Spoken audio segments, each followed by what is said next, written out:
Maelekezo ya Bwana. Lazima ule mtego utakukamata ukutoe kwenye mstari wa maisha matakatifu, ili julikane kwamba wewe ulikuwemo kanisani, lakini ulikuwa na maisha yako. Jina Bwana libariki. Bwana Yesu asifiwe. Wapo watu wanajitahidi sana kuficha Bwana mashauri yao, lakini mwisho wa siku yanakuwa pepo. Jitakase, jilinde, usije ukafikiri umefanya hayo hakuna aliyeona. Yuko ambaye macho yake usiku na mchana yanaangalia, na hayahitaji msaada wa taa. Hata kama umeme umekatika bado yanaona.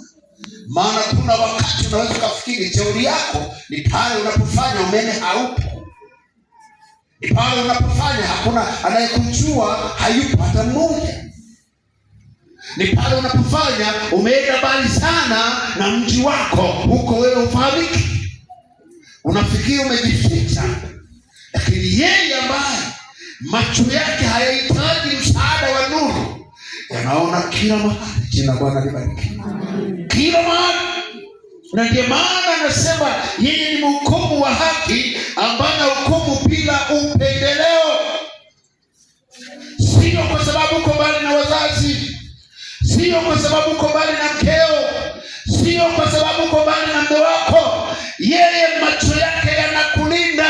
Yesu Kristo anaahidi kwenda pamoja na sisi mahali kokote tunakokwenda. Ni kama kweli umeokoka, nakwambia ukifanya dhambi hatungekuwa mbali. Ile dhambi haitakuacha kukushitaki, na mtu wa haki atakuja tu kutubu. Ila kama kufa utaendelea kujificha, kujifariki. Ila iko siku atakuumua, atakuweka pembe. Ambaye kwenda ameokoka hawezi kufanya dhambi akatulia kama mamani, haitawezekana. Maana amani itapotea kabisa. Anaiona hukumu, anaona kifo, anaiona jehanamu iko mbele yake, na anaenda kutubukia mzima. Maana neno hili ni kweli, huwa linaingia ndani, linashughulika na maisha ya mtu. Tunalindwa kiuhalisia na neno la Kristo, wala sio uongo.